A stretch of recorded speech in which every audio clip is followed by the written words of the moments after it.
السلام علیکم ورحمۃ اللہ وبرکاتہ۔ الحمدللہ رب العالمین والصلاة والسلام علی اشرف الانبیاء والمرسلین نبینا محمد وعلی آلہ واصحابہ اجمعین وبعد۔ اللہ کے فضل و کرم سے، اس کی توفیق سے آج کا جو یہ ہمارا درس ہے جدید مناہج کی حقیقت کے عنوان سے، یہ درس انشاءاللہ تبارک و تعالی سوال نمبر 95 اور اس کے بعد کے سوالات کے جوابات سے متعلق ہے، اس پر مشتمل ہے۔ اس میں سوال کیا ہے اور اس کا جواب کیا ہے، یہ وقت کے بہت سارے جو حالات ہیں، خاص طور پر اس وقت جو ہم اور آپ عالم اسلام کے حالات دیکھ رہے ہیں اور اس کا مشاہدہ کر رہے ہیں، ان حالات میں یہ سوال اور اس کا جواب بہت ہی زیادہ اہمیت کا حامل ہے۔ سوال نمبر 95 میں پوچھا جا رہا ہے، کیا خودکشی کے کام خودکش حملے وغیرہ جو چلتے ہیں، یہ کرنا جائز ہے؟ اور کیا اس کام کی صحت کے لیے کچھ شرطیں درکار ہیں؟ سوال کیا ہے؟ خودکشی سے متعلق، سوسائیڈ کرنا، سوسائیڈ بومبنگ وغیرہ جو چلتا ہے، ان تمام سے متعلق یہ سوال ہے۔ دو نقطوں پر مشتمل ہے یہ سوال۔ پہلا سوال یہ ہے کہ کیا خودکشی کے کام یعنی خودکش حملے وغیرہ کرنا جائز ہے، اور کیا اس کام کی صحت کے لیے کچھ شرطیں درکار ہیں؟ یہاں پر خودکشی کے کام سے متعلق سوال ہے۔ خودکشی کبھی آدمی اپنے زندگی کے مسائل سے بیزار ہو کر کے بھی کرتا ہے۔ کسی کی معیشت خراب ہے، فقر محتاجگی کا وہ شکار ہے، یا بیماریوں میں گھرا ہوا ہے اور اس طرح سے تکلیف برداشت نہیں کر پا رہا ہے، تو کیا کر لیتا ہے؟ وہ خودکشی کر لیتا ہے۔ یہ جو خودکشی ہے، یہ خودکشی اپنی ذات سے متعلق، اور یہ خودکشی کیا ہے؟ حرام ہے، ثابت ہے۔ یہ بات میں اس لیے آپ کے سامنے ذکر کر رہا ہوں کہ بعض لوگ، جو لوگوں نے خودکشی کے کاموں کو جائز قرار دیا ہے، وہ اس طرح کی تفریق کرتے ہیں، کہتے ہیں کہ وہ خودکشی غلط ہے جو خودکشی انسان اپنی زندگی کے مشکلات اور مسائل میں الجھنے کی وجہ سے کرتا ہے۔ فقیر ہے، محتاج ہے، بیمار ہے، بہت زیادہ تکلیفیں ہیں، اس طرح سے برداشت نہیں کر پا رہا ہے، تو وہ خودکشی کرنے میں عافیت سمجھتا ہے۔ بہت ساری لڑکیاں ہیں نا، جو عشق و معاشقے کے چنگل میں پھنسنے کے بعد جب ناکامی ہاتھ آتی ہے تو خودکشی کر لیتی ہیں۔ بہت سارے ایسے نوجوان ہیں، شباب ہیں، جو عشق و معاشقے کے نتیجے میں اپنا مطلوب نہیں پاتے ہیں تو خودکشی کر لیتے ہیں۔ اس طرح کی خودکشیاں ہیں، ٹھیک ہے؟ یہ خودکشی بھی حرام ہے اور واضح طور پر اس کے دلائل موجود ہیں۔ ایسے ہی خودکشی کی کوئی بھی شکل ہو حرام ہے، خواہ اس کو دین کے نام پر، دعوت کے نام پر، جہاد کے نام پر، قتال کے نام پر، اسلام کے نام پر کوئی کر رہا ہو کسی شکل میں، وہ بھی خودکشی ہی ہے اور وہ بھی حرام ہے۔ اب جو لوگ اس میں جواز کی راہ نکالتے ہیں، وہ کہتے ہیں کہ یہ ذاتی خودکشیاں حرام ہیں، لیکن دشمن کو تکلیف پہنچانے کے لیے، انتقام لینے کے لیے، ان کی جانیں لینے کے لیے، ان کے املاک تباہ کرنے کے لیے، اگر کوئی آدمی جا کر کے خودکش حملہ کر دے اور اپنے آپ کو مثال کے طور پر بلاسٹ کر لے ان کے بیچ میں، ٹھیک ہے، خودکشی کر لے گا، اس کی جان چلی جائے گی، لیکن بہت سارے لوگوں کا انتقام بھی ہو جائے گا۔ اس طرح کی باتیں کچھ لوگوں نے یہ راستہ نکالنے کی کوشش کی ہے کہ ایسا کرنے میں کوئی حرج نہیں ہے، کیونکہ یہ اپنی ذات کے لیے نہیں ہے بلکہ دین کے لیے ہے، جہاد کے لیے۔ یہ تفریق باطل ہے، اس کی کوئی دلیل نہیں ہے، خودکشی حرام ہے۔ اگر اس کی کوئی اصل ہوتی تو کہیں نہ کہیں ضرور ہمیں کتاب و سنت کے دلائل میں اس کے کہیں نہ کہیں کچھ نہ کچھ اشارات ملتے، لیکن نہیں، ایسا کوئی راستہ میرے بھائیوں نہیں نکالا جا سکتا۔ اس طرح کی جو تعویلات لوگ کرتے ہیں، آئے کی بات کی یہ تعویلات باطل ہیں۔ آئیے دیکھتے ہیں کہ اس کا جواب شیخ صالح فوزان حافظ اللہ نے کیا دیا ہے۔ شیخ جواب میں کہتے ہیں لا حول ولا قوت الا باللہ، اللہ کے بغیر کسی کو کوئی قوت اور تصرف نہیں ہے۔ خودکشی کیوں خودکشی کرتے ہیں؟ اللہ تبارک و تعالیٰ کا کلام موجود ہے، جبکہ اللہ عز و جل کا ارشاد ہے۔ اللہ تعالیٰ فرماتا ہے، اس آیت کریمہ کو ہم اور آپ جانتے ہیں، پڑھتے ہیں، ہمیں چاہیے کہ ہم اللہ تبارک و تعالیٰ کی اس کلام کو سمجھیں۔ آخر خودکشی کیوں کرتے ہیں جبکہ صریح لفظوں میں اللہ تبارک و تعالیٰ نے خودکشی سے منع فرما دیا ہے؟ اللہ تبارک و تعالیٰ فرماتا ہے کیا؟ وَلَا تَقْتُلُوا أَنفُسَكُمْ إِنَّ اللَّهَ كَانَ بِكُمْ رَحِيمًا وَمَنْ يَفْعَلْ ذَلِكَ عُدْوَانًا وَظُلْمًا فَسَوْفَ نُصْلِهِ نَارًا وَكَانَ ذَلِكَ عَلَى اللَّهِ يَسِيرًا۔ سورۃ النساء کی آیت نمبر 29 سے 30 ہے۔ کہتے ہیں اس کا ترجمہ کیا ہے؟ اور اپنے آپ کو قتل نہ کرو، اپنے آپ کو قتل نہ کرو، یقیناً اللہ تبارک و تعالیٰ تم پر نہایت مہربان ہے۔ اور جو شخص یہ نافرمانیاں، ظلم اور سرکشی اور ظلم سے کرے گا تو ان قریب ہم اس کو آگ میں داخل کریں گے، اور یہ اللہ پر آسان ہے۔ سزا بیان کی گئی، اپنے آپ کو قتل نہ کرو، اور اگلی والی آیت کریمہ میں اس کی سزا بیان کی گئی۔ صاف ہے نا؟ وَلَا تَقْتُلُوا أَنفُسَكُمْ، اپنے آپ کو قتل نہ کرو۔ خودکشی یعنی خود سے اپنے آپ کو ضائع کر دینا، اپنی جان گنوا دینا۔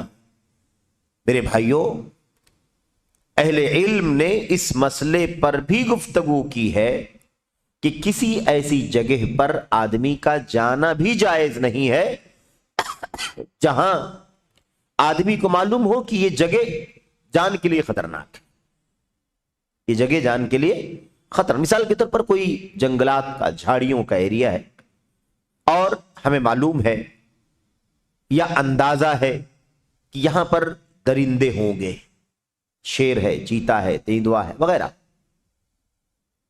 جو انسان کو پھاڑ کر کھا جائے گا۔ تو ایسے درندوں وغیرہ کی جگہ پر جانا بھی جائز نہیں ہے، وہ بھی خودکشی کے حکم میں آ جائے گا، اس بات کا اندیشہ۔ اتنی سختی۔ یہی نہیں، اللہ کے نبی علیہ الصلوۃ والسلام نے کیا فرمایا؟ لا یتمنین احدکم الموت، تم میں سے کوئی آدمی موت کی تمنا نہ کرے۔ موت کی تمنا کرنے سے منع کیا جا رہا ہے، تو خود اپنے آپ کو موت کے گھاٹ اتارنے کی گنجائش کہاں سے مل سکتی؟ آپ تمنا نہیں کر سکتے۔ تمنا کرنے سے کسی کی موت نہیں آ جائے گی، موت اس وقت آئے گی جب اللہ تبارک و تعالیٰ چاہے گا، لیکن پھر بھی تمنا کرنے سے منع کیا گیا۔ اللہ کے نبی نے فرمایا کوئی آدمی موت کی تمنا نہ کرے، اگر اسے کہنا ہی ہے تو کہے اللہ اگر زندگی میرے لیے بہتر ہے تو مجھے زندہ رکھ، اور اگر موت میرے لیے بہتر ہے تو مجھے وفات دے دے، لیکن موت کی تمنا نہ کرے۔ یہ ہے اصل میں نکتہ۔ صاف لفظوں میں اللہ تبارک و تعالیٰ کا یہ کلام ہمیں بتلا رہا ہے۔ اب اس اللہ کے کلام کے ہوتے ہوئے خودکشی کیوں کر رہے ہیں لوگ؟ خودکشی کی بات کیوں آتی ہے؟ خودکشی کرنے کا لوگ معاملہ کیوں لے کر کے آتے ہیں؟ صاف اللہ فرماتا ہے اپنے آپ کو قتل نہ کرو، لہذا انسان کے لیے خودکشی کرنا جائز نہیں ہے۔ انسان کے لیے خودکشی کرنا جائز نہیں، بلکہ اسے چاہیے کہ اپنی جان کی حد درجہ حفاظت کرے۔ جان کی حفاظت کرنے کا حکم دیا گیا ہے، جان کی حفاظت کرنا ہماری ذمہ داری ہے، جان گنوانا جائز نہیں ہے۔ البتہ یہ چیز نہ تو اللہ کی راہ میں جہاد و قتال کرنے سے مانے ہے، نہ کسی خودکشی کرنے والے یا مارے جانے والے پر شہید کا حکم لگایا جا سکتا ہے۔ دو باتیں یہاں پر خاص طور پر شیخ نے ذکر کی ہے۔ خودکشی جائز نہیں ہے، خودکشی جائز نہیں ہے، حرام ہے۔ لیکن کوئی کہہ سکتا ہے خودکشی جائز نہیں ہے تو پھر جہاد کرنے کا کیوں حکم دیا گیا؟ اس میں بھی تو جان جائے گی. دشمن ہے, ہتھیار ہے, تلوار ہے نا, اور دیگر اسباب ہے, تو انسان کی جان جائے گی کہ نہیں جائے گی؟ وہاں جان جانے کا خطرہ ہے کہ نہیں؟ تو ایک طرف کہا جا رہا ہے خودکشی نہیں کرنا, اپنی جان ہلاک نہیں کرنا, اور دوسری طرف کہا جا رہا ہے کہ جہاد کرو. تو یہ دونوں ٹکراؤ نہیں ہے. خودکشی کرنا منع ہے, اور خودکشی کرنے کے منع, خودکشی کی ممانعت کا حکم کہ خودکشی منع ہے, اس سے جہاد اور قتال نہ کرنے کی کوئی بات نہیں کر سکتا ہے, کوئی رکاوٹ نہیں. خودکشی کا منع ہونا الگ چیز ہے, اور جہاد اور قتال کرنا ایک الگ چیز ہے. لیکن یہ ساری چیزیں اپنی ہوس اور منمانی نہیں ہوں گی کہ دنگا اور فساد بن جائے, بلکہ شریعت کے اصول اور ضابطے کے مطابق ہوں گی. کتاب و سنت کی تعلیمات اور ہدایات کی روشنی میں جہاد ہوگا, ورنہ وہ جہاد نہیں ہوگا, بلکہ وہ فساد ہوگا, آتنک ہوگا, اجرام ہوگا, اور ناحق ابریا یعنی معصوموں کی جان مال پر حملہ کرنے کے مرادف ہوگا. اس لیے جہاد کو اپنی مرضی کے مطابق استعمال نہیں کیا جانا چاہیے. اس کے جو اصول ہیں شریعت کے, شرعی اصول, اسی کی روشنی میں یہ کام کیا جا سکتا ہے, ورنہ نہیں کیا جا سکتا. اچھا, تو بلکہ اسے چاہیے کہ اپنی جان کی حد درجہ حفاظت کرے. یہ چیز نہ تو اللہ کی راہ میں جہاد و قتال کرنے سے مانے ہے, یعنی اللہ کی راہ میں جہاد کرنے سے, قتال کرنے سے مانے نہیں ہے کہ خودکشی منع ہے تو اب قتال نہیں کرنا ہے. دونوں چیزیں الگ الگ ہیں, ٹھیک ہے. اور دوسری بات کیا کہی؟ نہ کسی خودکشی کرنے والے یا مارے جانے والے پر شہید کا حکم لگایا جا سکتا. شہید کا حکم نہیں لگے گا میرے بھائیوں. اس میں بھی بہت زیادہ جلد بازی ہوتی ہے, اور لوگ بس فوراً شہید کا حکم لگا دیتے ہیں, جبکہ دلیلیں آئیں گی ہمارے سامنے, اور ہمارا آپ نے پڑھا بھی ہے اس سے پہلے کہ نبی کریم صلی اللہ علیہ وسلم کے دور میں آپ کے سامنے بعض صحابہ نے بعض مجاہدین پر شہید کا حکم لگا دیا, اور بعد میں اللہ کے نبی علیہ الصلوۃ والسلام کے سامنے جب بات آئی تو آپ نے فرمایا وہ تو جہنمی ہے, وہ تو جہنمی ہے. تو آئے کی بات, تو خودکشی کرنے والے کا معاملہ صحابہ نہیں جانتے تھے, لیکن اللہ کے نبی علیہ الصلوۃ والسلام کوئی بات کہتے تھے تو وحی کی روشنی میں کہا کرتے تھے. اس لیے اللہ کے نبی علیہ الصلوۃ والسلام نے اگر کہا ہوا فی النار, اس کو صحابہ نے شہید سمجھا اور مجاہد سمجھا, اور اللہ کی راہ میں لڑ کر کے شہید ہونے والے کا مقام جنت ہے. یہ ساری چیزیں صحابہ کرام نے محسوس کر لیا, لیکن اللہ کے نبی صلی اللہ علیہ وسلم کے سامنے بات آئی تو آپ نے فرمایا وہ جہنمی ہے. اب اللہ کے نبی کے صحابہ کو اندازہ لگا کہ اللہ کے نبی نے اگر یہ بات کہی ہے تو معاملہ کچھ اور ہوگا, کیونکہ آپ کوئی بات وحی کی روشنی کے بغیر نہیں کہتے, آپ کو وحی کے ذریعے سے جو باتیں بتلائی جاتی ہیں وہ آپ کہتے ہیں. اب صحابہ کرام نے اس آدمی پر نظر رکھی جس کے بارے میں اللہ کے نبی نے فرمایا تھا کہ وہ جہنمی ہے. بالآخر اس نے خودکشی کر لی. صحابہ کرام نے اس کو دیکھا میدان جنگ میں, جہاں وہ مارا گیا, یعنی جہاں اس کی جان گئی, تو ایسے جان نہیں گئی, اس کو دشمن کی طرف سے میدانی کارزار میں ہے نا تکلیف ہوئی, یعنی زخم لگا, اور وہ صبر نہیں کر سکا, اس نے اپنی تلوار کی دھار پر اپنے جسم کو ڈال کر خودکشی کر لی. تب صحابہ نے کہا کہ یہ بات تھی جس کی وجہ سے اللہ کے نبی علیہ الصلوۃ والسلام نے اس کے بارے میں فرمایا تھا ہوا فی النار, یہ جہنمی ہے. تو خودکشی کرنے والا ہمیشہ ہمیشہ کے لیے جہنمی نہیں ہوتا, لیکن کبیرہ گناہ ہے, اس کی سزا اسے ملے گی. البتہ اگر کوئی خودکشی کو حلال سمجھتا ہو تو بہرحال وہ آدمی بہت بڑا مجرم ہے, اور دائرہ اسلام سے خارج ہو جانے کا اندیشہ ہے. اگر صحیح طور پر وہ اس بات کو سمجھتا ہے, سب کچھ کے باوجود بھی وہ اس کو حلال سمجھتا ہے, ایک حرام کو حلال سمجھتا ہے, تو آدمی کیا ہوگا؟ کافر ہو جائے. تو اب یہاں پر خیر بات چل رہی ہے, وہ آگے آ رہی ہے بات تفصیل سے. انسان کے لیے خودکشی کرنا جائز نہیں, بلکہ اسے چاہیے کہ اپنی جان کی حد درجہ حفاظت کرے. البتہ یہ چیز نہ تو اللہ کی راہ میں جہاد اور قتال کرنے سے مانے ہے, نہ کسی خودکشی کرنے والے یا مارے جانے والے پر شہید کا حکم لگایا جا سکتا ہے. نبی کریم صلی اللہ علیہ وسلم کی وہ حدیث آگے آ رہی, نبی کریم صلی اللہ علیہ وسلم کی وہ حدیث آگے آ رہی ہے.